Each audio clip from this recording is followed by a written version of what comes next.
Hello hello everyone. आप देख सकते हैं कि अभी हम आपके फर्स्ट यूनिट जो है एचवीडीसी का हम अपलोड कर दिए हैं और ये जो होने वाला हमारा सेकंड यूनिट होने वाला है एचवीडीसी एसी, जो कि एक आई थिंक इलेक्टिव सब्जेक्ट है, जो कि हर एक जो कॉलेज है उनमें अलग अलग होता है। किसी में इलेक्ट्रिक ड्राइव होता है तो किसी में एचवीडीसी होता है। तो हम हमारी आरईसी सोनभद्र में एचवीडीसी एसी ट्रांसमिशन ये सब्जेक्ट को चलता है। चलिए, सबसे पहले यूनिट को बहुत ही अच्छे से तो नहीं, लेकिन हाँ उसको भी मैंने उसका वन शॉट अपलोड कर दिया है। देखिए, बहुत अच्छे से नहीं इसलिए मैं इसलिए कह रहा हूँ क्योंकि देखिए ये फाइनल ईयर का सब्जेक्ट है। फाइनल ईयर में बहुत ही रेयरली मीन्स कोई भी स्टूडेंट बहुत ही डेडिकेटली पढ़ता है। तो सेम एज इट इज़ मेरा भी है। तो बहुत से आई थिंक मुझे इतना याद नहीं, लेकिन उसको मैंने बहुत ही कम वीडियो में बहुत कम ही लेंथ में बना दिया था, 35 से 40 मिनट। जबकि बाद में जब मैं पढ़ा सीटी के लिए तब मुझे लगा कि नहीं, उसको फिर से वीडियो बनाना चाहिए, क्योंकि जिस तरह से मैं कंटेंट देना चाहता था उस तरह से बेसिकली मैं दे नहीं पाया था, कंटेंट अपलोड नहीं कर पाया था। लेकिन ऐसा नहीं है, जो सेकंड यूनिट है उसको हम बहुत अच्छे से पढ़ेंगे। हमारा यूनिट का नाम है EHV-AC ट्रांसमिशन। तो चलिए सबसे इस यूनिट को स्टार्ट कर देते हैं। और ये हमारा यूनिट है सेकंड यूनिट, जिसका कि नाम है EHV-AC, मतलब extra high voltage AC means alternating current transmission. तो चलिए सबसे पहले हम टॉपिक कौन कौन से कवर करने वाले हैं, यूनिट्स कैसे हम कवर करेंगे, इसको गो थ्रू कर लेते हैं, ताकि हमारा एक जैसा होता है ना कि हमारा एक इंटरेस्ट बन जाता है कि हमें यूनिट कैसे कवर करना है। तो सबसे पहला हम क्या पढ़ने वाले हैं, कोरोना पढ़ने वाले हैं। कोरोना अपने पावर सिस्टम जो फर्स्ट था उसमें आपने बहुत अच्छे से पढ़ा होगा कोरोना क्या होता है। फिर से पीक इंपीरियल फार्मूला पढ़ेंगे कोरोना का, फैक्टर इफेक्टिव। ये यूनिट स्टार्टिंग में थोड़ा सा इजी है, लेकिन थोड़ा सा बहुत इजी है, पीछे जितना हम पढ़े वही है। तो मेथड रिड्यूसिंग कोरोना, ये भी हमने पावर सिस्टम फर्स्ट में पढ़ रखा है। फिर से difference between the glow type and pulse type corona, दो टाइप के कोरोना होते हैं। यहाँ पे थोड़ा सा डिटेल में हम देखेंगे। अभी तक हम जानते थे कोरोना के टाइप्स नहीं पढ़े थे, यहाँ पे थोड़ा पढ़ेंगे। Advantage and disadvantage of corona पढ़ने वाले हैं। Audible noise due to corona, थोड़ा सा ये EHV एक न्यू सब्जेक्ट है, थोड़ा सा तो एक्स्ट्रा पढ़ना ही पड़ेगा ना, तो ये हम पढ़ेंगे। फिर कोरोना करंट पढ़ेंगे। रेडियो इंटरफेरेंस, देखिए ये नया टॉपिक है, अभी तक हम नहीं पढ़े। पावर फ्रीक्वेंसी ओवर वोल्टेज पढ़ने वाले। एंड फेरो रेजोनेंस, देखिए radio interference and ferroresonance and EHV-AC system क्या होता है, इसमें हम बहुत ही डिटेल्ड में, बहुत ही शॉर्ट प्रिस्क्राइब हम कह सकते हैं, बहुत ही शॉर्ट एंड बहुत ही प्रिस्क्राइब वे में यहाँ पे हम आपको नोट्स में बहुत अच्छे से बताए हुए हैं। देखिए क्वांटम से हम पढ़ते हैं तो क्वांटम में बहुत ज़्यादा लेंथी दिया होता है, लेकिन हम AI का भी यूज़ करते हैं। देखिए आपको बार बार बताते हैं, बहुत चीज़ का AI का यूज़ करके, गूगल का यूज़ करके, बहुत जगह से यूज़ करके, और से साइट से भी यूज़ करके हम इस जो अपना ये देख सकते हैं, जो हमारा ये क्या बोलते हैं PDF होता है, ये बहुत ही आप जब पढ़ते होंगे तो आपको रियलाइज़ हो जाता होगा। जब आप एक बार क्वांटम या एक बार बुक से पढ़ते होंगे और एक बार हमारा जो ये PDF है उसको पढ़ते होंगे, दोनों में डिफरेंस आपको समझ में आता था। क्योंकि जो भी चीज़ होता है 2D पॉइंट देते हैं हम, क्योंकि मैं भी एक स्टूडेंट हूँ और मैं समझता हूँ कि हम किस तरह से इस चीज़ों को बहुत ईजिली रिकैप कर सकते हैं। तो चलिए, हमने पॉइंट बताया कि ये चीज़ हम पढ़ने वाले हैं, तो स्टार्ट करते हैं सबसे पहले कोरोना। तो कोरोना से तो हम every electrical engineering now who are in final year, obviously वो तो कोरोना से बहुत अच्छे से फैमिलियर होगा। ऐसा कोई नहीं होगा जो कोरोना को, ये जो कोरोना एपिडेमिक आई थी उसको समझेगा, क्योंकि everyone know what is corona. Corona in electrical engineering is just a process in ionization of air. इसमें क्या होता है, एक हमारा क्रिटिकल डिस्ट्रप्टिव वोल्टेज होता है, CDV हम कह सकते हैं, जिसका कि वैल्यू जो होता है 33 किलो वोल्ट पीक में होता है और 22.1 RMS वैल्यू होता है। ठीक है, ये पीक वैल्यू होता है और ये RMS वैल्यू होता है। तो इन दोनों का जब वैल्यू से एक हमारा वोल्टेज जो होता है अधिक होता है, तो हमारा क्या होता है, आयोनाइजेशन प्रोसेस होता है एयर का, surrounding high voltage conductor and leading into हमारा violet colour, hissing out and some time ozone formation होता है। तो ये चीज़ें हमारा कब होता है, जब ओजोन फॉर्मेशन होता है। एंड यहाँ पे मैंने बहुत ही अच्छे से लिखा है कि ओजोन फॉर्मेशन से क्या होगा, यहाँ पे जो हमारा एयर होंगे, यहाँ पे लिखा है only the part of insulation air break down locally around the conductor. तो जो कंडक्टर जा रहा है इसके अराउंड हमारा क्या होगा, एयर जो होगा आयनाइज होगा, जिससे कि हमारा इफेक्टिव एरिया बढ़ता है। बहुत अच्छे से हम डिटेल में पढ़ेंगे, जो कि हम पावर सिस्टम फर्स्ट में पढ़े हुए हैं। तो कोरोना आपको हमने समझाया, फिर से यहाँ पे वही लिखा होगा कोरोना कैसे फॉर्म होता है, वही लिखा ना कि हमारा जो 30 किलो वोल्ट, 33 हमने लिखा था, सॉरी 30 किलो वोल्ट पर सेंटीमीटर एयर होता है। और ये इससे हमारा वोल्टेज लेवल जब एक्सीड होगा तो इसी प्रोसेस को हम क्या कहते हैं, process around conductor is called corona effect, right. तो जो फर्स्ट पेज है उसको तो बहुत अच्छे से हमने आपको समझा दिया। ऐसे ही आप देख सकते हैं 52 पेजेस हैं हमारे इस PPT में। तो हम कोशिश करेंगे कि सभी जो पेजेस हैं उसको पूरे गो थ्रू किया जाए, एंड देन जो हम फर्स्ट यूनिट में गलती किए थे जल्दी जल्दी में हम आपको समझा दिए हैं, उस तरह से नहीं, इसको बहुत ही डिटेल्ड वे में, बहुत ही अच्छे तरीके से हम पढ़ने वाले हैं। क्योंकि वो जो यूनिट था वो मैं भी पढ़ा नहीं था, डायरेक्टली हम वन साइड पे आ गए थे। लेकिन इस यूनिट को हम कोशिश करेंगे कि बहुत अच्छे से सबको बताया जाए, ठीक है। जब वन साइड डाल ही रहे हैं तो अच्छे से डालें, है ना। ठीक है। वेयर द कोरोना कजेस, तो देखिए हमारा ट्रांसमिशन लाइन स्पेशली जो होता है 33 किलो वोल्ट से जो अधिक होता है उसी में कोरोना होता है। At sharp point ends joint conductor, जहाँ भी शार्प पॉइंट होता है, इड्स होता है, वहाँ पे हमारा क्या होता है, इलेक्ट्रिक फील्ड के हाइस्ट होने के कारण जो भी हमने वोल्टेज बना उसके कारण हमारा क्या होता है, कोरोना फॉर्म होता है। यहाँ पे लिखा है एट इंसुलेटेड स्ट्रिंग बसिंग, ये terminal of high voltage equipment like transformer, circuit breaker, यहाँ पे भी हमारा क्या होता है, कोरोना फॉर्म या ओकर हो सकते हैं। तो इस तरह से हमने ये भी देखा। अब कोरोना के इफेक्ट क्या होते हैं, सबसे पहला जानते होंगे कि कोरोना एक टाइप का लॉस है, और जब भी लॉसेज आता है तो हमारा क्या होता है, पावर लॉस होगा, जिससे कि हमारा एनर्जी वेस्टेज होगा, ठीक है। रेडियो मतलब टेलीविजन इंटरफेरेंस होगा, as well as ozone and nitric, ये नाइट्रिक ऑक्साइड फॉर्मेशन, ये मालूम नहीं कहाँ से लिख दिया, नाइट्रिक ऑक्साइड तो मैंने नहीं पढ़ा, लेकिन ओजोन फॉर्मेशन होता है, ये AI का यूज़ करके हमने ये लगता है लिया हमने। तो यहाँ पे ऑडियो ये हमने नहीं पढ़ा नाइट्रिक, तो ओजोन फॉर्मेशन होता है, और ओजोन फॉर्मेशन होने से क्या होता है, हमारा जो कंडक्टर होता है उसमें पोरस हो जाता है। देखिए जब ओजोन फॉर्म होगा, हाँ तो ओजोन फॉर्म होगा तो यहाँ पे क्या होगा, इसमें छिद्र हो जाते हैं छोटे छोटे कंडक्टर में, और जिसके कारण हमारा रफनेस फैक्टर बढ़ जाता है। भैया आपको बहुत अच्छे से हम डिटेल में बताएंगे कि ओजोन मतलब जो हमारा कोरोना लॉस होता है उसको फाइंड करने के लिए, एल्डेसिटी फैक्टर फाइंड करने के लिए M0 RG0 फार्मूला होता है, तो उस फार्मूला का यूज़ करके हम पावर लॉसेस निकालते हैं। तो वहाँ से जो हमारा सरफेस जो होता है जितना स्मूथ होगा, याद रखिए सरफेस जितना स्मूथ होगा उतना हमारा कम कोरोना लॉस होगा, जितना ज़्यादा होगा सरफेस में रफनेस उतना ज़्यादा कोरोना लॉस होगा। तो ये आपको समझ में आया। तो आगे reduce the line efficiency, obviously भाई इट्स क्लियर कि हमारा जो इफिशिएंसी वो रिड्यूस होगा कोरोना ऑकर होने से, राइट। आगे हम चलते हैं, आगे देखते हैं power losses due to corona on high voltage. तो वही लिखा है कि expensive tower insulator break down transformer लगाना पड़ेगा।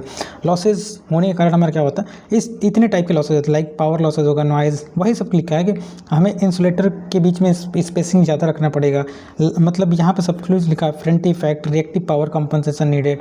जब मतलब फ्रंट इफेक्ट भी होगा कोरोना के कारण तो वहाँ पर हमें क्या कंपनसेशन करना पड़ेगा, ठीक है। तो ये सब चीज़ें आप डिटेल में हमने लिखा हुआ है कि नॉइज़ EMS, वही चीज़ें आप एक बार PDF पढ़ोगे आपको समझ में आ जाएगा, ठीक है।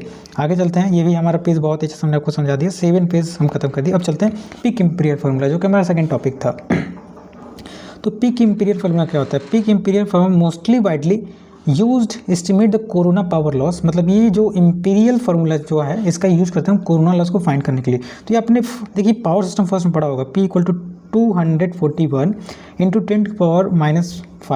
A + 25, ये जो है फ्रीक्वेंसी होता है, और √R/D V0 का होल स्क्वायर, ये किलोवाट पर किलोमीटर पर फेज होता है। तो ये फार्मूला याद रखिए, इस फार्मूले से आपके गेट में भी क्वेश्चन आया हुआ है, ठीक है।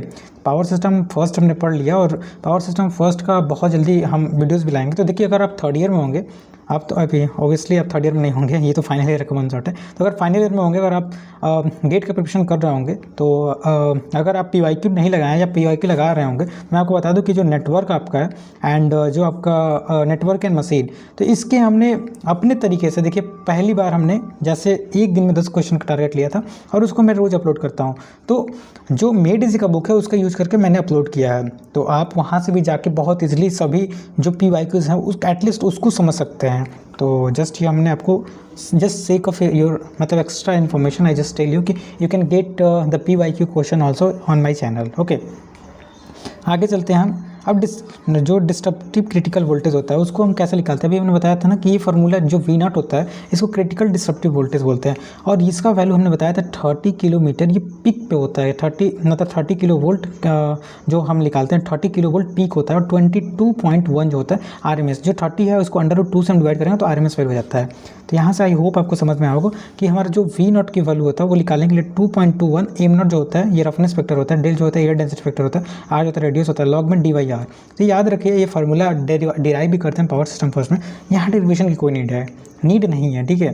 तो यहाँ तक हम आपको बताएं विजुअल क्रिटिकल वोल्टेज क्या होता है। देखिए विजुअल नाम से है मतलब दिखना, तो एक वोल्टेज जहाँ कोरोना विजिबल हो जाए, जैसे हमारा अभी बताया कि कोरोना जब अकर होता है तो वायलेट कलर या ब्लूइश कलर जो होता है वो हमारा अकर होता है। तो वो कब दिखा है उसका फार्मूला होता है V1 से हम डिनोट करते हैं, उसका फार्मूला होता है 25.1 M0 डेल R, और यहाँ पे ब्रैकेट में 1 + 0.3 √/del × R log में D/R। तो ये फार्मूला आप लिख सकते हैं अपने एग्जाम में, और आप बता सकते हैं कि विजुअल क्रिटिकल वोल्टेज क्या होता है, कि इससे हमारा एबव वोल्टेज होता है, जो हमने फार्मूला लिखा सभी वैल्यू को पुट ऑन करते हैं और एक इसका भी वैल्यू मतलब ये हम इस फार्मूला से निकालते हैं और इसके एबव जो होता है वोल्टेज तो हमारा कोरोना जो होता है विजुअल होता है। तो इसका भी एक स्टैंडर्ड वैल्यू होता है जो कि हमने यहाँ पर नहीं लिखा है। जब आप पावर सिस्टम फर्स्ट पढ़ते हैं वहाँ पर आपको बहुत ही समझ में आता है। ठीक है, आगे हम देखते हैं corona power loss for high voltage lines. तो फॉर जो डीसी ट्रांसमिशन होता है corona loss is much smaller, मतलब जो हमारा एसी ट्रांसमिशन होता है उसमें हमारा कोरोना लॉस बहुत ज़्यादा होता है, लेकिन जो हमारा कोरोना लॉस होता है डीसी लाइन के लिए उसमें बहुत ही कम होता है। और उसको निकालने के लिए फॉर्मूला होता है के V minus V naught. V naught अभी हमने बताया क्रिटिकल डिस्ट्रप्टिव बोलता है वोल्टेज होता है, टर्मिनल वोल्टेज जो भी है वोल्टेज, इसको नॉर्मल वोल्टेज भी कह सकते हैं। तो अभी आपने देखा यहाँ पे हमने लिखा भी है, देखिए यहाँ पे हम बता ही दे रहे हैं कि जो है इंपीरियल कांस्टेंट है और जो है depending on the geometry surface weather, मतलब जियोमेट्री सरफेस पे डिपेंड करता है। और जो वी है डीसी वोल्टेज पर कंडक्टर, डीसी वोल्टेज कितना हम ट्रांसफर कर रहे हैं, और ये कोरोना ऑनसेट वोल्टेज होता है वी नॉट, यही हम क्रिटिकल डिस्ट्रप्टिव वोल्टेज बोलते हैं, क्रिटिकल डिस्ट्रप्टिव वोल्टेज CDV। ठीक है, यहाँ से आपको ये समझ में आ गया। पेज नंबर मतलब 10 पे चलते हैं, 9 नंबर पेज तक हमने बताया, आपको बहुत अच्छा समझ में आया होगा। अब फिर से फैक्टर इफेक्टिंग कोरोना लॉसेज, भाई लाइन वोल्टेज को ऑब्वियसली इफेक्ट करेगा क्योंकि higher voltage higher electric field, voltage ज़्यादा होगा हायर इलेक्ट्रिक फील्ड होगा। ठीक है, हायर इलेक्ट्रिक फील्ड होगा जिससे हमारा मोर आयोनाइजेशन होगा, मोर कोरोना होगा। तो कोरोना लॉसेज हमारा हाई वोल्टेज ज़्यादा होगा, तो आपने भाई वोल्टेज देखा है कि लेवल वोल्टेज का हमने बताया क्रिटिकल डिस्ट्रक्टिव वोल्टेज उससे अधिक होगा तो हमारा कोरोना लॉस ज़्यादा होगा। तो इसमें हम आपको अब क्या ही समझा सकते हैं, थ्योरेटिकल है। तो यहाँ पे लिखा है वही कि हमारा जब भी क्रिटिकल डिस्ट्रक्टिव वोल्टेज यहाँ पे लिखा है इससे अधिक होता है तो ये डिपेंड करता है हमारा मतलब लॉसेज जो होता है इससे इंक्रीज होता है अगर ज़्यादा वोल्टेज होगा तो यही लिखा हुआ है। कोरोना जो है साइज़ पे डिपेंड करता है, देखिए बहुत ही इंपॉर्टेंट है, साइज़ पे कैसे डिपेंड करता है। देखिए larger size of conductor lower surface electricity density, electric field कम होगा जिससे हमारा कोरोना लॉसेज कम होगा। Thus increasing the radius of conductor decrease in corona losses. देखिए कोरोना लॉसेस क्या होता है लॉग में D/R होता है, तो अगर ये हम बढ़ाएंगे, ये पावर होता है पावर लॉस फार्मूला भी आपने देखा होगा, तो ये हमारा रेडियस बढ़ाएंगे तो हमारा पावर लॉस क्या है यूनिवर्सली प्रोपोर्शनल, तो इससे हमारा पावर लॉसेस कम होगा। जितना ज़्यादा मतलब मोटा हम एरिया ज़्यादा लेंगे, जैसे रेडियस बढ़ाने से क्या तात्पर्य है, what do you understand by, what is mean by radius increasing. जैसे जैसे हम रेडियस बढ़ाएंगे, जैसे इसका रेडियस R है, ठीक है ये R हुआ, इसका रेडियस R2 लिए तो R1 जो है कम है R2 ज़्यादा है, तो R2 ज़्यादा है इट मीन्स हमारा जो होगा जो एरिया अगर ज़्यादा होगा तो हमारा जो कंडक्टर का जो एरिया ऑफ क्रॉस सेक्शन होगा ज़्यादा होगा। जब भी एरिया ऑफ क्रॉस सेक्शन ज़्यादा होगा तो लॉसेस कम होते हैं, तो इसका यहाँ से मतलब है। ठीक है, साइज ऑफ कंडक्टर R बढ़ाएंगे तो हमारा क्या होगा, जो पावर लॉसेज हो वो क्या होगा डिक्रीज होगा। तो ये हमारा सेकंड पॉइंट हुआ। थर्ड पॉइंट हम देखते हैं spacing between the conductor. Obviously spacing between conductor भी हम जो बढ़ाएंगे तो greater spacing between the conductor reduce the potential gradient. Potential gradients बढ़ाने से हमारा लोअर कॉपर कोरोना लॉसेज होगा। कॉपर लॉसेज नहीं, सॉरी ये कॉपर लॉस मतलब हम ये मशीन नहीं पढ़ रहे हैं, मशीन में कॉपर लॉस आता है, ट्रांसफार्मर में तो कॉपर लॉस ट्रांसफार्मर में आता है। तो ये हम अभी HVDC AC ट्रांसमिशन पढ़ रहे हैं। तो फैक्टर इफेक्टिंग कोरोना में हमने 4 बताया। फिर 5वां जो है मतलब कंडीशन ऑफ कंडक्टर, वही जो हमने बताया था कि स्मूथ लेंगे ACSR कंडक्टर लेंगे तो उसमें हमारा यूनिफॉर्म इलेक्ट्रिक फील्ड होता है, जैसे कि हमारा लेस कोरोना होता है। अब जो एम नॉट की वैल्यू होता है 0.82 से 1 होता है। It's depend on the roughness, means हमारा कंडक्टर का रफनेस क्वालिटी क्या है इस पर डिपेंड करता है। उसके बाद वेदर कंडीशन पे डायरेक्टली हमारा जो होता है कोरोना डिपेंड होता है। हाउ इट इज़ अफेक्टेड, देखिए जब हमारा फेयर वेदर होता है तो हमारा जो एयर क्लीन होता है एंड ड्राई एयर होता है, जिससे कि हमारा ड्राई इलेक्ट्रिक एक्सचेंज होता है ज़्यादा होता है। लेकिन हमारा जब रेनिंग सीजन होता है, देखिए बहुत ही साधारण एग्जांपल आपको बता रहे हैं, जैसे आप बहुत ही जो आपका टावर वाला जो लाइन होता है, तो आप जब भी टावर वाला लाइन के नीचे आप जाते होंगे तो एक हिसिंग साउंड नॉइज़ होता होगा, हिसिंग साउंड आपको सुनाई देता होगा। लेकिन यही बारिश जिस समय हो रहा है या ठंडी के मौसम जाते हैं आपको वायलेट कलर भी दिखता है। तो जब वायलेट कलर और हिसिंग साउंड आ रहा है तो समझिए कि वहाँ कोरोना फॉर्म हो रहा है। क्यों? क्योंकि जब बारिश का मौसम होगा तो हमारा एयर में क्या होगा, एयर में एयर पार्टिकल होंगे, एयर में वाटर पार्टिकल होंगे, और वाटर पार्टिकल के कारण हमारा एयर जो इलेक्ट्रिक फील्ड का हाई मतलब डाई इलेक्ट्रिक स्टैंड ड्राई होता है तो हाई होता है, तो ये लो हो जाएगा। लो हो तो हमारा क्या होगा, कोरोना फॉर्म होने लगेगा। तो इस तरह से हमने वेदर कंडीशन पर हमारा कोरोना डिपेंड होता है। फिर फ्रीक्वेंसी का तो डायरेक्टली प्रोपोर्शनल होता है। कोरोना भी आपने देखा पावर इक्वल टू जो था 241 1 + 25 था। तो जैसे जैसे हम फ्रीक्वेंसी बढ़ाएंगे वैसे वैसे हमारा पावर लॉसेस भी ज़्यादा होगा। तो इस तरह से हमने ये भी आपको बताया कोरोना किस चीज़ पे डिपेंड करता है, कैसे डिपेंड करता है। अब मेथड हम बात करेंगे, मेथड रिड्यूसिंग कोरोना लॉसेज। तो अभी तक हमने 11 पेजेस बताया, 12 पेजेस में है। सबसे पहले हम मेथड ऑफ रिड्यूसिंग, सबसे पहले हमने बताया कि increase the radius of conductor या डायमीटर ऑफ कंडक्टर। तो या हम एल्युमिनियम कंडक्टर लेंगे जिसका मतलब डायमीटर ज़्यादा हो, रफनेस कम हो, स्मूथनेस ज़्यादा हो। तो इस तरह से पहला जो होता है area of size of conductor का यूज़ करके हम क्या करते हैं, कोरोना लॉस से घटाते हैं। एज वेल एज जो सेकंड पॉइंट हम कह सकते हैं using a bundle conductor. Bundle conductor जो होता है उसका यूज़ करके हम क्या करते हैं, बंडल कंडक्टर आपको हमने बहुत ही जैसे इसके मतलब यही फर्स्ट यूनिट में हमने बताया था। बंडल कंडक्टर ऐसे होते हैं जैसे ये हमारा कंडक्टर है, उसके बीच में हम स्पेसिंग दे देते हैं और नंबर ऑफ थ्रेडेड हम बढ़ा देते हैं, उसी को बंडल कंडक्टर कहते हैं। बंडल कंडक्टर से हमारा कोरोना लॉसेज बहुत सी चीज़ जो होता है ना, एक्स्ट्रा हाई वोल्टेज के लिए हम यूज़ करते हैं बंडल कंडक्टर। तो एक्स्ट्रा हाई वोल्टेज के लिए इसमें बहुत से लॉसेस कम होते हैं। तो यूजिंग बंडल कंडक्टर हम क्या कर सकते हैं, हम जो इफेक्टिव मतलब रेडियस जो है यहाँ पे लिखा है, the effective radius of bundle increases and due to that हमारा जो होगा वोल्टेज जो होगा हाई वोल्टेज हम ट्रांसमिशन करेंगे और हमारा जो कोरोना होगा वो रिड्यूस हो जाएगा। एज वेल एज हम इंक्रीज कंडक्टर स्पेसिंग बढ़ाएंगे। स्पेसिंग बढ़ा के भी हमने आपको बताया था, जस्ट फॉर्मूले से हम कर सकते हैं। स्पेसिंग बढ़ाएंगे तो P = F + 25 जो था, स्पेसिंग बढ़ाएंगे मतलब डायमीटर बढ़ाएंगे, मतलब जो लॉग में D/R था, लेंथ बढ़ाएंगे तो हमारा क्या होगा, कोरोना लॉसेस कम हो जाएगा। तो वहाँ से आप इक्वेशन को कंपेरिजन करके आप समझ सकते हैं। यहाँ पे लिखा गया है ना कि जब हम स्पेसिंग बढ़ाएंगे तो हमारा क्या होगा, वोल्टेज ग्रेडियंट जो होगा वो क्या होगा, कम हो जाएगा, जिसके कारण हमारा कोरोना जो लॉसेज होगा वो कम हो जाएगा। क्योंकि क्रिटिकल डिस्ट्रप्टिव वोल्टेज जो होगा वो उसके लिए मतलब स्पेस बढ़ा देंगे तो हमारा आयोनाइजेशन नहीं हो पाएगा, आयोनाइजेशन नहीं होगा तो हमारा कोरोना लॉसेज कम हो जाएगा।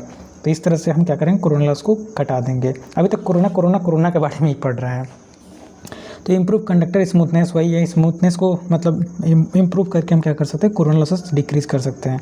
तो यूजिंग प्रॉपर वोल्टेज लेवल का भी, इम्प्रूविंग वेदर शील्डिंग मतलब वही इंसुलेशन लगा के या अदर एनी, मतलब यहाँ पे लिखा भी होगा, देखते हैं क्या लिखा है एग्जाम्पल में हम देखते हैं। जैसे इंस्टॉल कोरोना रिंग ट्रांसफार्मर के ऊपर क्या करते हैं, तो corona ring like insulated transformer के बसिंग हम लगा देंगे, जिसके कारण क्या होगा, हमारा कोरोना लॉसेस कम हो जाएगा। ठीक है।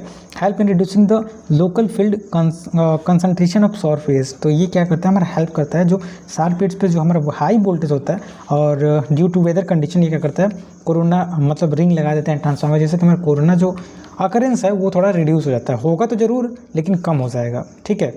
अब वही देखिए 7 पॉइंट हमने लिखा, मतलब पॉइंटेज हमने बहुत ज़्यादा दे दी है, तो आप इसमें से 1-2 पॉइंट ही याद रखेंगे तो आपका इनफ है, लेकिन याद रहना चाहिए। ठीक है। तो ये हमारा मतलब कोरोना लॉसेस इंप्रूव करने के कुछ मेथड थे। आगे हम चलते हैं, थर्ड टॉपिक हमारा जो है ये difference between the glow and pulse type corona. तो ग्लो टाइप यहाँ कोरोना इस टाइप में, ये मतलब बॉक्स बना के हमने कंपेरिजन करके साथ ही आपको बता देंगे, जैसे समझने में भी आपको ईजी होगा और हमको समझाने में भी ईजी होगा। तो सबसे पहले ग्लो टाइप से नाम है ग्लो टाइप, ग्लो मीन्स चमकने वाला, ये पल्स टाइप है।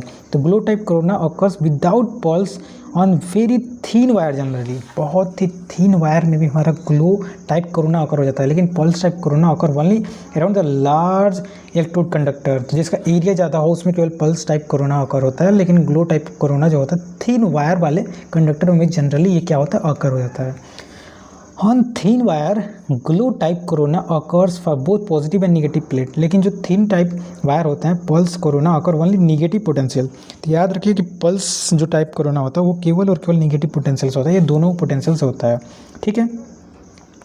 आगे हम बात करते हैं जो हमारा एक ये क्या कोरोना था, हमारा जो पल्स टाइप कोरोना, ये पल्स टाइप था और ये कौन सा है देख लीजिए एक बार, याद रखिए। और ये हमारा ग्लो टाइप कोरोना है। तो ग्लो टाइप कोरोना में this type of corona depend on the मतलब मॉइस्ट कंडीशन, और ये जो होता है मतलब कंडीशन पे हमारा डिपेंड करता है, weather condition. This type of corona depend on the polarity, केवल निगेटिव पोलैरिटी भी याद रखिए, निगेटिव पोलैरिटी भी अकर होता है। ठीक है। तो हमने 2 टाइप की कोरोना देखा, मतलब देख रहे हैं अभी, इसमें भी और हैं, ग्लो टाइप, पल्स टाइप, तो नहीं अभी और नहीं है, बस 3 ही है। तो 3 टाइप में हमने बहुत ही अच्छे से आपको समझा दिया। क्वेश्चन में 1 नंबर में पूछ सकता है। ठीक है। तो आपके ऊपर है किस टाइप से आप इसको डिफाइन करते हैं। 7 नंबर में आएगा तो और थोड़ा लिख दो कि इसमें लॉसेज जो होगा इसमें ज़्यादा होगा। बताइए क्यों होगा, क्योंकि वेदर पे डिपेंड कर रही है, वेदर पे डिपेंड नहीं, पोलैरिटी पे डिपेंड हो रहा है। इस तरह से हम इसको और एक्सटेंड कर सकते हैं। Now we are in final year and we know how to describe the question to get marks and to score well. Okay. तो देखिए एडवांटेज, कोरोना के कुछ एडवांटेज भी होते हैं। देखिए कैसे होता है, जब ये हमारा वायर हो गया, ठीक है, थोड़ा सा हम पेज ले लेते हैं जिस पे कि हम आपको मतलब ब्लैंक कह सकते हैं, जिसमें कुछ लिखा ना हो। 1 मिनट देखते हैं। हाँ देखिए यहीं पे समझाते हैं, ठीक है। तो एडवांटेज क्या होता है कोरोना का, जैसे ये हमारा कंडक्टर है, ठीक है। ये कंडक्टर के आसपास क्या होता है, जब कोरोना होकर होता है तो आयोनाइजेशन होता है। तो आयोनाइजेशन के कारण जो हमारा ये रेडियस R था, ये रेडियस जो होगा बढ़ के R2 रहता है। तो एरिया ऑफ रेडियस बढ़ जाता है, जिससे इफेक्टिव जो रेडियस है कंडक्टर का बढ़ जाता है, जिससे कि हमारा पावर कैपेसिटी कोरोना कारण हमारा थोड़ा सा बढ़ जाता है।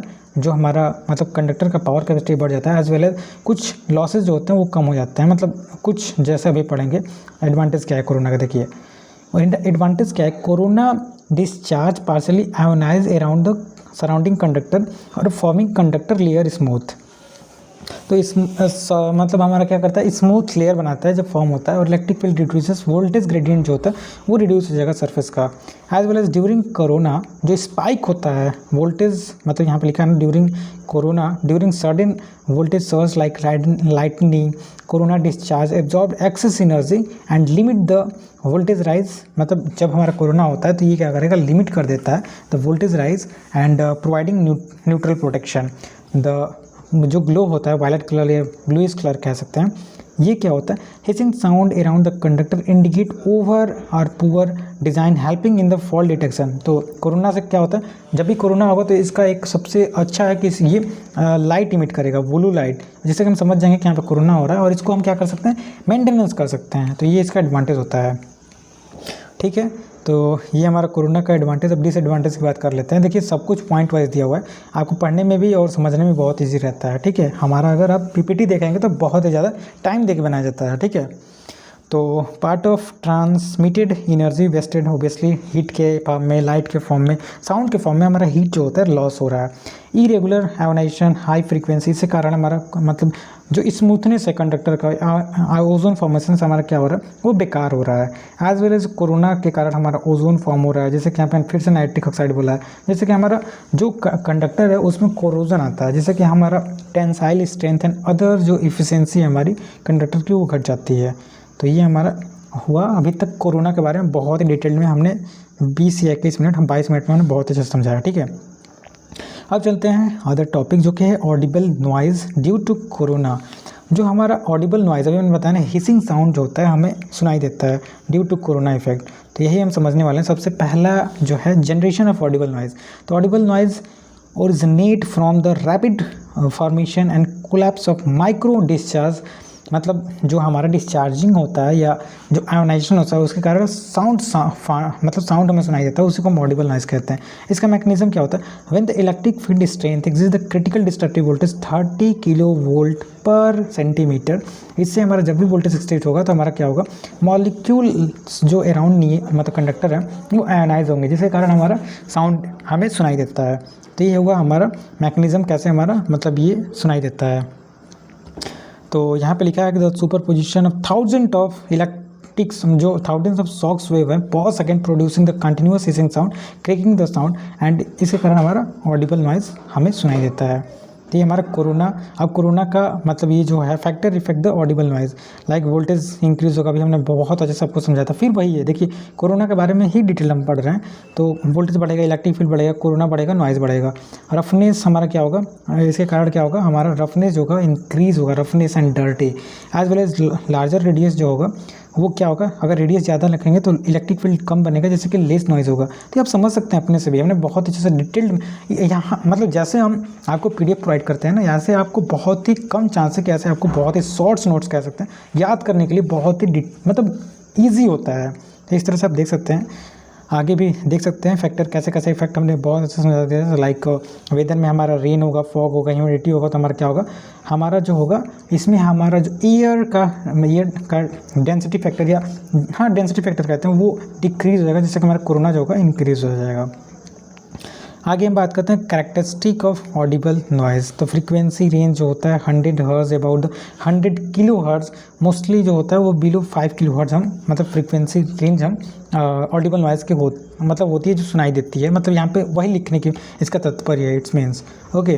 तो एक्सप्रेस इन अ डेसिबल में हम एक्सप्रेस करते हैं लाइक 40 to 60 डेसिबल जो होता है। और अंडर लिखा है कि अंडर फेयर वेदर मोस्टली जो होता है हमारा जो ये मतलब 70 डेसिबल ड्यूरिंग फॉग डे में हमारा इंक्रीज़ कर जाता है। तो ये सब कुछ लिखा हुआ है, आप एक बार डिटेल में देख सकते हैं, ठीक है।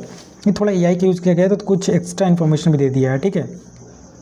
तो आगे हम बात करते हैं method of reducing Audible noise. तो ऑडिबल नॉइज़ हम कैसे रिड्यूस कर सकते हैं? By using bundle conductor use करके हम जो रिड्यूस क्या कर सकते हैं, इलेक्ट्रिक स्टेज को रिड्यूस करेंगे, जैसे कि हमारा ऑडिबल नॉइज़ होगा वो रिड्यूस हो जाएगा।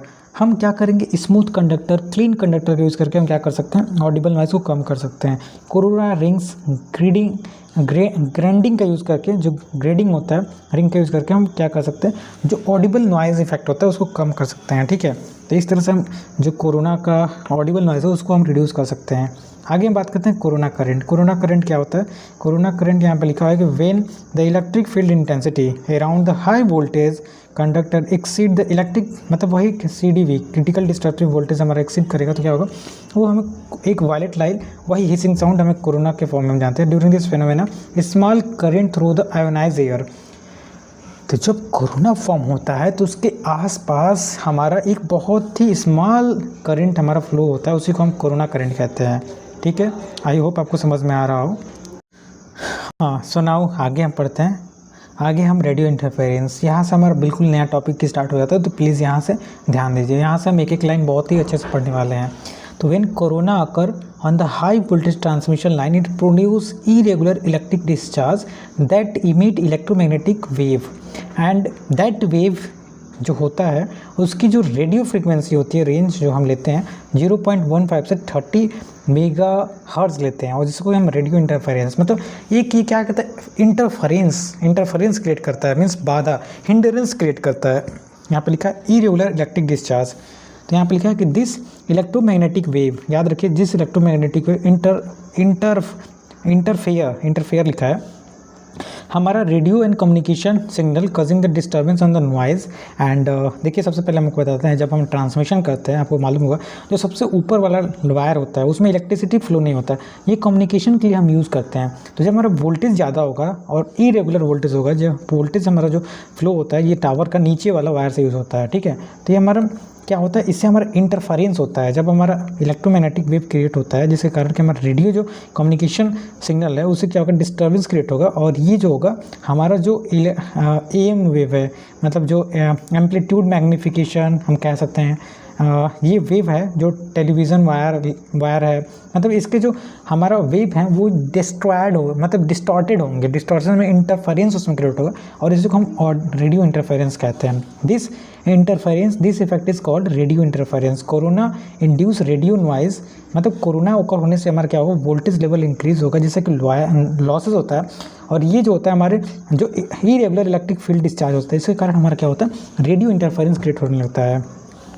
The corona discharge produce rapidly लिखा है changing the current pulses in micro duration. तो each discharge like tiny antenna, like यहाँ पे लिखा है ये जो होता है लाइक यहाँ पे लिखा है टीनी एंटीना रेडिएटिंग इलेक्ट्रोमैग्नेटिक मतलब एनर्जी। तो ये केवल और केवल हमारा इंटरफेरेंस क्यों होता है, जस्ट यहाँ पे बहुत अच्छे से लिखा है इलेक्ट्रोमैग्नेटिक वेव क्रिएट होने लगता है, ठीक है। और इसके कारण हमारा इरेगुलर इंटरफेरेंस मतलब इलेक्ट्रिक फील्ड डिस्चार्ज से हमारा डिस्टॉर्शन होने लगता है, जो हमारा कम्युनिकेशन या जो हमारा मतलब ये अदर्स जो वेव्स होती हैं उसके कारण, ठीक है। रेडियो इंटरफेरेंस हमने आपको इस पेज नंबर 24 भी हमने बता दिया, ठीक है। अब रेडियो इंटरफेरेंस का प्रोसेस हम समझते हैं, प्रोसेस क्या है। देखिए यहाँ पे लिखा है कि around conductor air ionize when the electric field exceeds the critical value streamers micro discharge forms specially conductor surface irregularity और राउंड स्पॉट, मतलब स्पॉट आने लगते हैं।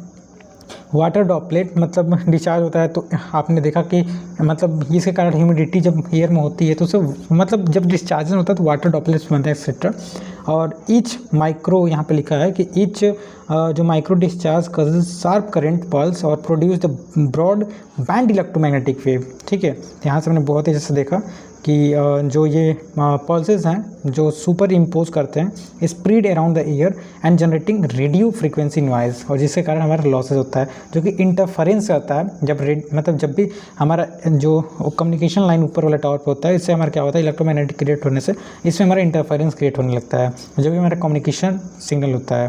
तो effect of radio interference distortion of जो हमारा AM वेव है, amplitude हम इसका नाम तो बहुत दिन हो गया है, आई थिंक मुझे याद नहीं आ रहा, लेकिन सही बताऊंगा। एम्पलीट्यूड मॉड्यूलेशन कहते हैं, आई थिंक एम से मॉड्यूलेशन नहीं होता है, amplitude modulation AM wave amplitude modulation wave. एक बार आप सर्च कर लीजिएगा क्योंकि मुझे उतना याद नहीं आ रहा, ठीक है। तो जो चीज़ नहीं आता है उसको बता देना चाहिए, ठीक है। तो आगे हम बात करते हैं जो हमारा आगे हमने बताया कि जो इससे क्या होगा, हमारा जो AM वेव होता है वो क्या होगा, इससे डिस्टॉर्शन आएगा as well as interference in communication line, transmission corridor, electromagnetic जो कैपेबिलिटी होती है वो सेंसिटिव, यहाँ पे लिखा है इलेक्ट्रॉनिक्स इक्विपमेंट होता है, जिसके कारण क्या होता है हमारा जो इशू आने लगता है, जो हमारा मतलब इलेक्ट्रॉनिक्स डिवाइस अगर किसी जैसा सब स्टेशन आप देखिए यहाँ पे हम समझाते हैं, जैसे हमारा ये ट्रांसमिशन लाइन, ठीक है। ट्रांसमिशन लाइन से हम पावर जो होता है जहाँ से जनरेशन होता है वहाँ से आता है और सब स्टेशन पे देते हैं। तो सब स्टेशन में हमारा फीडर लगे होते हैं, इलेक्ट्रिकल से होंगे तो भाई इतना तो याद होगा, फीडर लगे होते हैं। फीडर में हम रिले यूज़ करते हैं, आज एडवांस में हम इसमें भी डिजिटल इलेक्ट्रॉनिक सर्किट लगाते हैं, जिससे कि हमारा प्रोसेस जो होता है, जैसे स्काडा का यूज़ करते हैं, SCADA supervisory control data acquisition. अगर नहीं देखे तो इस पर भी वीडियो बना है, हमारे प्लेलिस्ट में बना होगा, जाकर देख सकते हैं कैसे वर्क करता है। सब स्टेशन का एक वीडियो बनाया हमारे दोस्त के साथ, वहाँ पे जा सकते हैं कैसे सब स्टेशन होता है। तो वहाँ से जो ये कंपोनेंट होते हैं ना इलेक्ट्रॉनिक डिवाइस, तो इलेक्ट्रॉनिक डिवाइस लो वोल्टेज के लिए बने होते हैं। उसका रेटिंग जो होता है, आप अगर इलेक्ट्रॉनिक्स इंजीनियरिंग जानते होंगे तो 0 से 5 वोल्ट या मतलब अधिक से अधिक 12 वोल्ट तक ही रहता है। इलेक्ट्रॉनिक इंजीनियरिंग नाम से इलेक्ट्रॉनिक्स में बहुत ही लो वोल्टेज, तो जब हाई वोल्टेज होगा तो इससे इंटरफेरेंस आने लगेंगे। तो वही लिखा है कि इसके कारण क्या होगा, इसके कारण जो होगा हमारा इशू आने लगती है, ख़राब होने लगते हैं। तो ये हमारा क्या करता है, इंटरफेरेंस करता है। आई होप जो मैं समझाने की कोशिश कर रहा हूँ आपको समझ में आ रहा होगा। तो ये एक लेक्चर्स वीडियो नहीं है, लेकिन जितना मैं अपने तरीके से आपको अच्छे से डील कर सकता हूँ, मतलब जो समझाने का मेरा तरीका है उसे रोज़ daily by daily I want to enhance, because I think मुझे अपना करियर दिखने लगा है कि now I have to make my career in teaching field. So now I have to make more, मतलब a very good quality of teaching so that I can grab a very good quality to means to attract the student attentions. Okay, so let's see ahead. आगे हम बात करते हैं mechanism of radio interference. तो वही है, सब कुछ वही है कि कोरोना के फॉर्म होने से क्या होगा, हमारा बहुत रैपिडली चेंज होगा करंट में, जिसके कारण हमारा क्या होगा, हमारा जो मतलब each discharge like tiny antenna radiating electromagnetic wave मैंने बताया, इसके कारण क्या होगा, हमारा जो कंडक्टर के अराउंड का आयोनाइजेशन होगा, आयोनाइजेशन कारण हमारा वोल्टेज बढ़ेगा। वोल्टेज सब कुछ यहाँ पे स्टेप बाय स्टेप लिखा है कि माइक्रो, जिसके कारण शॉर्ट ईड्स करंट बनेगा, ये क्या करेगा, हमारा प्रोड्यूस करेगा ब्रॉड बैंड इलेक्ट्रोमैग्नेटिक वेव, जिससे कि हमारा क्या होगा, ये सुपर इम्पोज करेगा वही जो चीज़ें हमने अभी बताया था, ये हमारा जनरेट करेगा रेडियो फ्रीक्वेंसी नॉइज़। तो आई होप आपको समझ में आया होगा, ज़रूर आया होगा, ठीक है।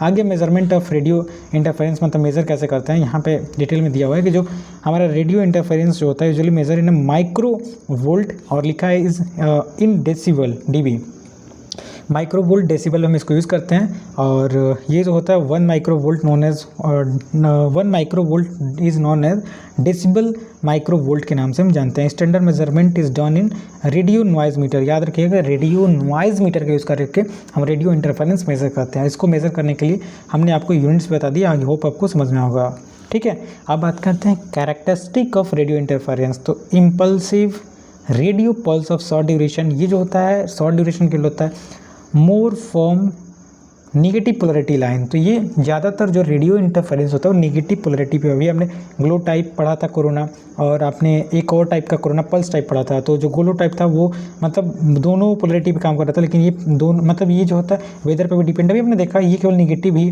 जो पोलरिटी। तो वैसे ही हमारा जो रेडियो इंटरफेरेंस होता है वो केवल और केवल निगेटिव पोलरिटी लाइन पर ही ज़्यादा देखने को मिलता है, ठीक है। आगे under high wetted foggy condition में हमारा जो रेडियो इंटरफेरेंस होगा ज़्यादा होगा, और जो हमारा रैपिडली यहाँ पे लिखा है डिक्रीज विथ डिस्टेंस, मतलब ये जो रेडियो इंटरफेरेंस होगा वो इन्वर्सली प्रोपोर्शनल होता है रेडियस का। तो रेडियस बढ़ाएंगे तो रेडियो इंटरफेरेंस कम होगा, क्योंकि हमारा वोल्टेज लेवल जो होगा डिक्रीज होगा।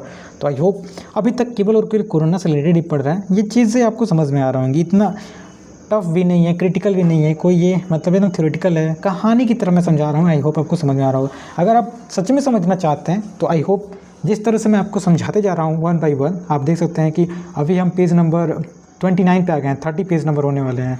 तो ये मतलब ऑन एन एवरेज 10 मिनट में 1 मिनट में एक पीपीटी को हम समझा रहे हैं, तो आपको समझ में आ रहा होगा, ठीक है। तो सर्किट ऑफ ऑडिबल नॉइज, हम ऑडिबल नॉइज अब अभी हमने देखा, उसका सर्किट देख लेते हैं। To measure audible noise due to corona, तो इसमें हम EHV लाइन, कोरोना, माइक्रो मतलब माइक्रोफोन, एम्पलीफायर, साउंड जो लेवल होता है उसका यूज़ करके हम क्या करते हैं, सर्किट मतलब हम बनाते हैं ऑडिबल नॉइज़ का। तो इसके लिए मतलब सब कुछ लिखा हुआ है कि हमारा जो यहाँ पे स्पेसिफिकली जो दिया हुआ है कि साउंड लेवल जो मेज़र हम करते हैं वो डेसिबल में हम मेज़र करते हैं। आपको अभी हमने बताया जो फेयर हमारा कंडीशन होता है ऑडिबल नॉइज़ का, जैसे कि फेयर वेदर होगा तो हमारा इतना साउंड ऑडिबल होगा, वेटेड रेनी सीजन होगा थोड़ा ज़्यादा होगा, और हैवली हमारा जो लाइन होगा जब रेनी सीजन होगा तो हमारा जो होगा ऑडिबल नॉइजेज होगा ज़्यादा हो जाएगा ड्यू टू कोरोना, ठीक है। तो आई होप आपको अभी तक समझ में आ रहा हो। आगे हम बात करते हैं सेकंड पेज, जो कि सर्किट यहाँ पे दिया हुआ है, कैसे सर्किट हम बनाते हैं ऑडिबल नॉइज़ को अगर हमें मेजर करना होगा। तो ये हमारा जैसे ये माइक हो गया, ये एम्पलीफायर हो गया, यहाँ से हमारा जो मतलब ये दिया हुआ है जैसे सर्किट बनाएंगे, यहाँ पर सर्किट ABC, सर्किट में हम मतलब जो भी हमने बताया उसका यूज़ करेंगे, एंड यहाँ एम्पलीफायर, ठीक है, ग्राउंड हो गया। तो इस तरह से सर्किट बनाते हैं। तो circuit is not detailed in your syllabus, तो I am not going through. If you want to know more detail then you can search on a Google, you can search on a YouTube for more detail. I don't think कि किसी को detail में जानने की इच्छा होगी, लेकिन अगर होती है भाई तो आप जा सकते हैं, ठीक है।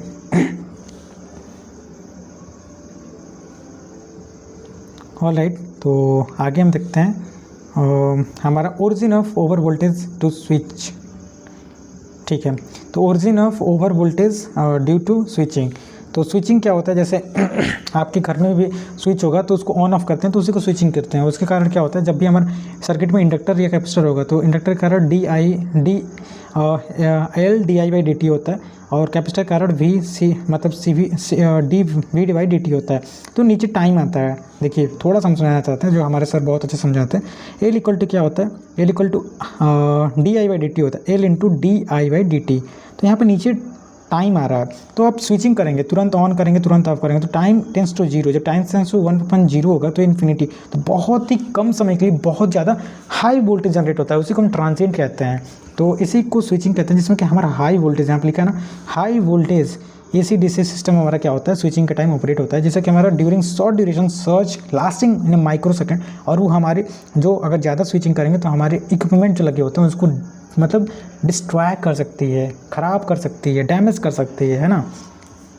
तो ये हमने आपको बताया। आगे हम बात करते हैं कॉजेज़ ऑफ ओरिजिन ऑफ जो हमारा स्विचिंग ओवर वोल्टेज है, लाइक स्विचिंग ओवर वोल्टेज है rises from the sudden change in circuit, like हमने बताया इंडक्टिव कैपेसिटर। देखिए जो हम बताते हैं ना, अब धीरे धीरे मुझे आइडिया हो गया है, मतलब मैंने ये PPT नहीं बनाया, लेकिन मुझे पता चल गया कि कैसे किस चीज़ कैसे कौन से टॉपिक को डील करना है। क्योंकि आप अगर किसी भी सब्जेक्ट को, किसी भी चीज़ को अगर ज़्यादा टाइम देते हो तो उसमें आप मास्टर बन जाते हो। तो लाइक हमारा ये 6वां साल है, आपको बता दूं, अगर आपको थोड़ा सा नॉलेज नहीं हो तो मैं डिप्लोमा से हूँ, एंड डिप्लोमा में मैंने इलेक्ट्रिकल ही पढ़ा, यहाँ पे मैं इलेक्ट्रिकल ही पढ़ रहा हूँ, और आगे भी अब मुझे लगता है करियर अपना इसी फील्ड में बनाने वाला हूँ। तो अब जब मेरे पास इतना डिटेल्ड इन्फॉर्मेशन होगा तो मुझे नहीं लगता कि मुझे अब जॉब करना चाहिए, मुझे मतलब कुछ ऐसा फील्ड सर्च करना चाहिए जिसमें मुझे इंटरेस्ट हो। And now let's see what happening after research, मतलब after means get I am going to become research scholar और वाट एवर, लेकिन जॉब करने की मुझे अब उम्मीद कम है, ठीक है।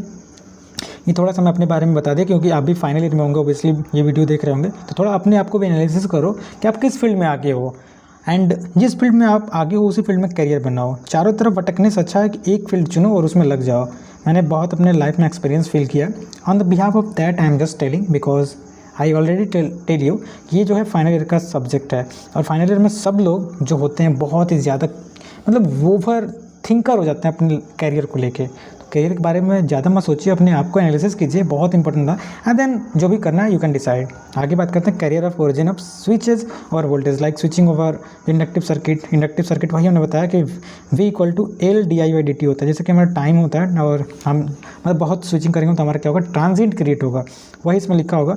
और यहाँ पे लिखा है कि जो हमारा when the circuit contain inductance like transformer reactor, तो ये सडनली हमारा ओपन और सडनली हम इसको क्या कर सकते हैं, मतलब नहीं करते हैं करंट, इसमें बहुत ज़्यादा हाई करंट हमारा क्या होता है फ्लो होता है, जिससे कि हमारा मतलब इफेक्ट आ सकता है हमारे जो भी इक्विपमेंट हम लगाए हैं। तो switching over capacitive voltage like on end of, यहाँ पे लिखा है ना कैपेसिटिव ट्रांसमिशन लाइन में ऑन एंड ऑफ करने से capacitor can not change instantaneously result in changing discharging the create high over voltage instant, मतलब बहुत ही कम समय के लिए।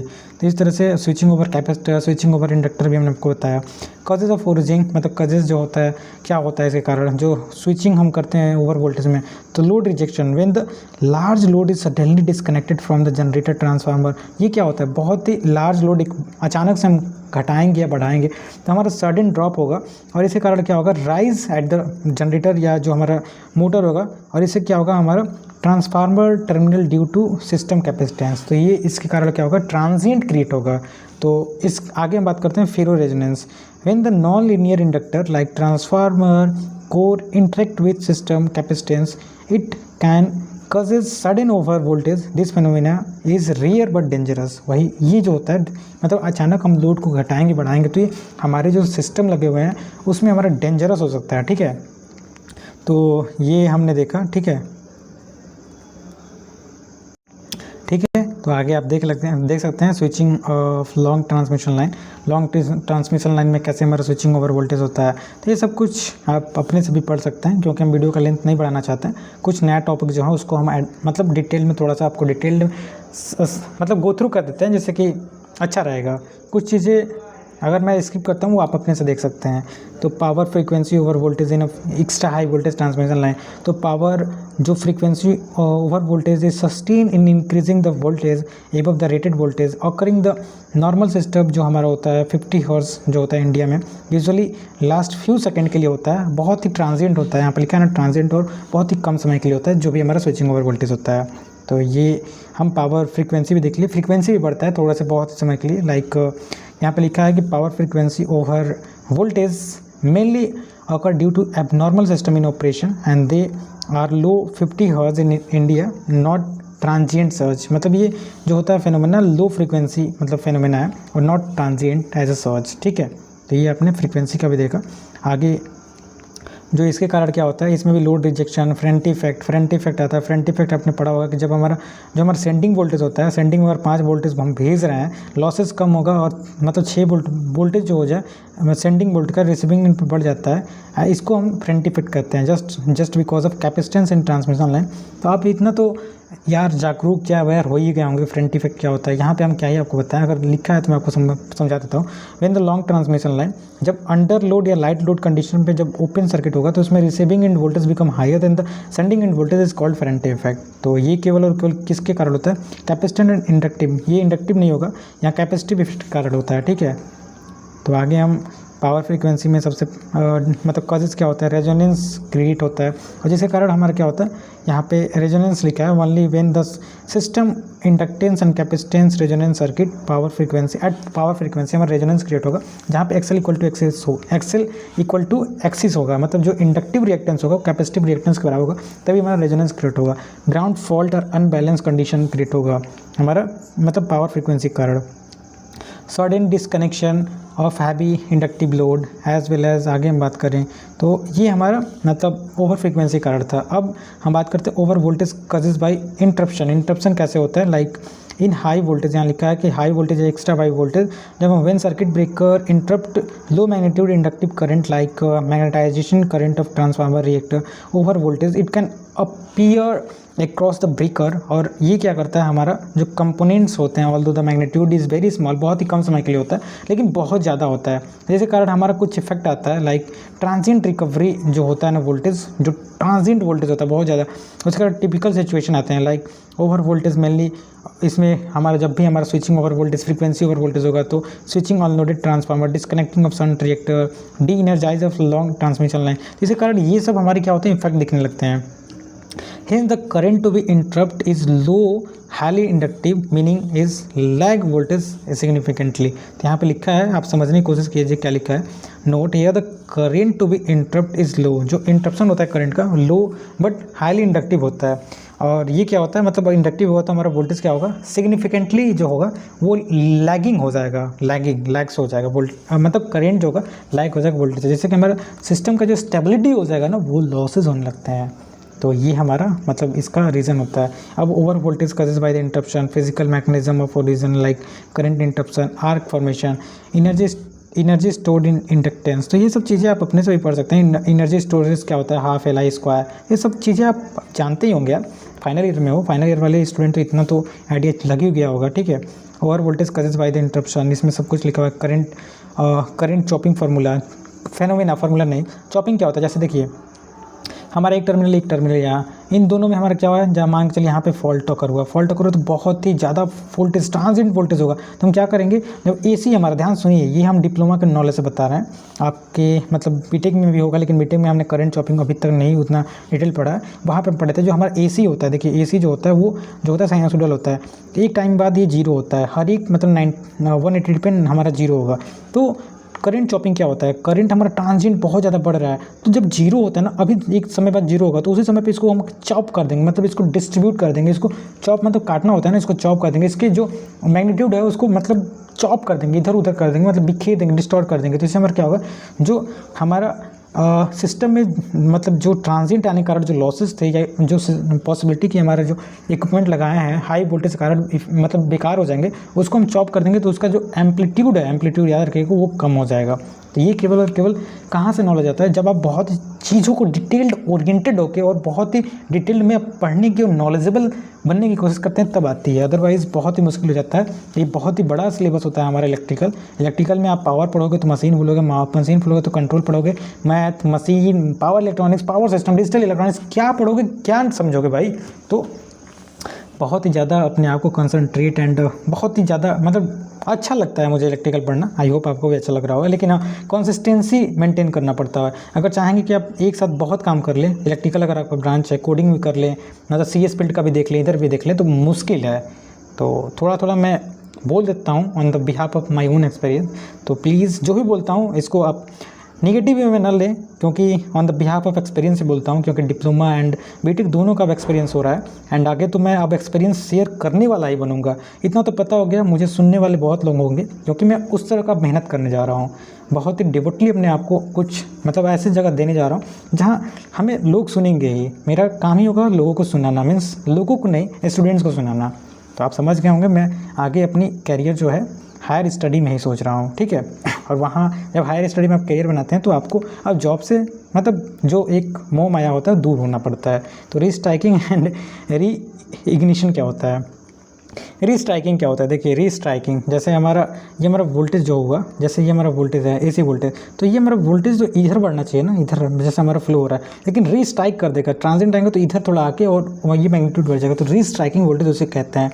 The high transient voltage can causes to restrike across the contact is, हमारा क्या होता है, ये रीस्ट्राइकिंग वोल्टेज के नाम से हम जानते हैं। तो इस तरह से ये इतना डिटेल में आपको जानने की जरूरत नहीं है, ये पूछता भी नहीं होगा मुझे लगता है। अब आते हैं ferro resonance in the EHV जो हमारा सिस्टम होता है। तो फेरो रेजोनेंस क्या होता है, लास्ट टॉपिक है। देखिए ferro resonance is non linear resonance, याद रखिएगा, non linear resonance phenomena occur in EHV AC power transmission system. ये हमारा जब भी नॉन लीनियर, याद रखिए, नॉन लीनियर रेजोनेंस में क्रिएट होता है, और इसके कारण क्या होता है, हमारा आयरन कोर डिवाइस होता है नॉन लीनियर, इससे इंटरेक्ट होगा, और ये जो होगा with the capacitance of the system like cable, line, voltage and transformer में हमारा क्या करेगा, इफेक्ट करता है, ठीक है। तो इस तरह से हमारा नॉन जो लीनियर फेनोमेना होता है that can occur in EHV AC system and magnetize the reactance of core, जो होता है हमारा आयरन कोर, उसको क्या करता है, मैग्नेटाइज करता है, और इससे भी लॉसेज क्रिएट होंगी। तो it can produce high and sustained over voltage abnormal condition end voltage, मतलब एबनॉर्मल लाग गया ना, एबनॉर्मल मीन्स क्या होता है, ये लॉसेज हमारे मतलब सिस्टम में क्रिएट करने वाला है। तो इस तरह से अपने ये क्या था, फेरो रेजोनेंस इन EHV AC भी आपको हमने समझाया। ये भी क्या लिखा है कि अनलाइक नॉर्मल रेजोनेंस में both inductor and capacitor are linear, ferro resonance occurs because inductance जो दिया है change with the voltage current due to the magnetic saturation. तो आपने देखा, फिर से ध्यान रखिए, जब भी मैग्नेटिक सैचुरेशन क्या होगा, नॉन लीनियर, याद रखिए नॉन लीनियर, हम ये इसमें मतलब नॉन लीनियर ऑकरेंस होता है। देखिए ध्यान से समझोगे तो बहुत ही अच्छे से आपको समझ में आएगा। नॉन लीनियर रेजोनेंस फेनोमेना इसमें होता है। इसी कारण मैग्नेटिक सेचुरेशन होगा, वो इंडक्टेंस और कैपेसिटेंस कारण होगा, जैसे कि हमारा जो एबनॉर्मेलिटी जो होता है ना हमारे सिस्टम में आ जाता है, जिसके कारण स्टेबिलिटी जो होता है लूज होने लगता है। तो यहाँ पे लिखा हुआ है कि बेसिक प्रिंसिपल क्या होगा, when circuit containing non linear inductor like transformer core and capacitor extended by AC source the following happen, like at a certain voltage frequency जो होता है energy exchange between the magnetic field and electric field. तो इससे क्या होगा, हमारा instability बढ़ती है। ध्यान से देखो ना, अनस्टेबिलिटी बढ़ती है। देखो मैंने एक बार भी पीडीएफ नहीं पढ़ा, ना तो मैंने पीपीटी बनाया, लेकिन on the behalf of experience and हमने एक बार सिटी से पहले पढ़ा हुआ है और आपको इतने अच्छे से डिटेल में आपको मैं समझा रहा हूँ। अगर आपको लगता है कि मैं पीडीएफ पढ़ रहा हूँ तो आप एक बार वीडियोज़ बना कर देखो, आपको समझ में आ जाएगा कि पीडीएफ पढ़ना और समझाने में ज़मीन आसमान का फ़र्क होता है। ठीक है, तो आगे हम बात करते हैं। This lead to abnormal voltage current oscillation of an frequency difference on the power frequency. ठीक है, तो ये हमारा फेरो रेजोनेंस के बारे में हमको बेसिक प्रिंसिपल क्या है मैंने आपको समझाया कि जस्ट बिकॉज ऑफ हमारे जो ट्रांसमिशन लाइन में कैपेसिटेंस एंड इंडक्टेंस होते हैं, और नॉन लीनियर अगर हम नॉन लीनियर जो होते हैं तो नॉन लीनियर होते हैं। ट्रांसफार्मर कोर में हमारा अनसैचुरेशन होगा, जिसके कारण हमारा क्या होगा, नॉन सैचुरेशन के कारण क्या होगा, यहाँ पे लिखा हुआ है, देखिए यहाँ पे लिखा हुआ था ना, सैचुरेशन कारण क्या होगा, बिकम मतलब सैचुरेशन होगा, जैसे कि मैग्नेटिक सैचुरेशन होगा, जैसे कि हमारा लॉसेज जो होगा ज़्यादा होने लगेगा सर्किट में। ठीक है, तो ये फेरो रेजोनेंस हमने पढ़ा। कंडीशन इसका क्या होता है फेरो रेजोनेंस का, सिस्टम कैपेसिटेंस सिग्निफिकेंटली आपने बताया, मतलब कैपेसिटेंस एंड इंडक्टेंस कारण होगा। Non linearity inductance like core of transformer, ये पीटीज लिखा है। Energization, single phase switching happen. ठीक है, unbalance condition, neutral grounding present, weak होता है। वोल्टेज जो ट्रांसफार्मर कनेक्टेड ओपन सर्किट, तो ये सब चीज़ें आपको मतलब सेमेस्टर के लिए ध्यान रखना होगा।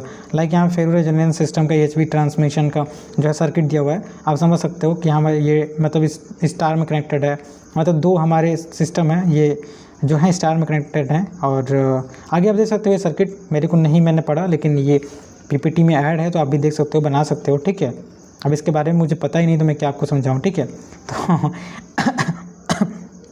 सॉरी, आगे हम बात करते हैं method of reduction of switching surge. तो एक्स्ट्रा हाई वोल्टेज यहाँ पे लिखा है, ultra high voltage system switching over surge हमने बताया ट्रांजिएंट बहुत ही कम समय के लिए प्रोड्यूस होता है, और इसको हम कैसे मतलब रिड्यूस कर सकते हैं, like operation such as energising और de energising long transmission line.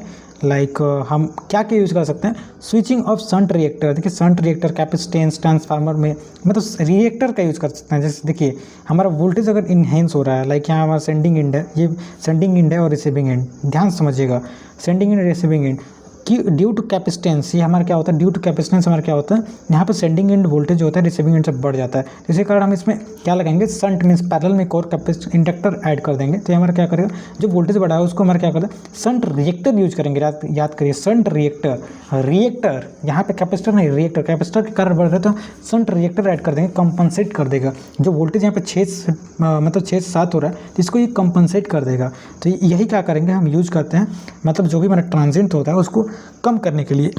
तो D energise transmission line like load rejection, load में कम करेंगे। तो जब भी होता है हम कुछ मतलब मेथड होते हैं जो हमने इसमें डिटेल में दिया हुआ है, आप पढ़ सकते हैं।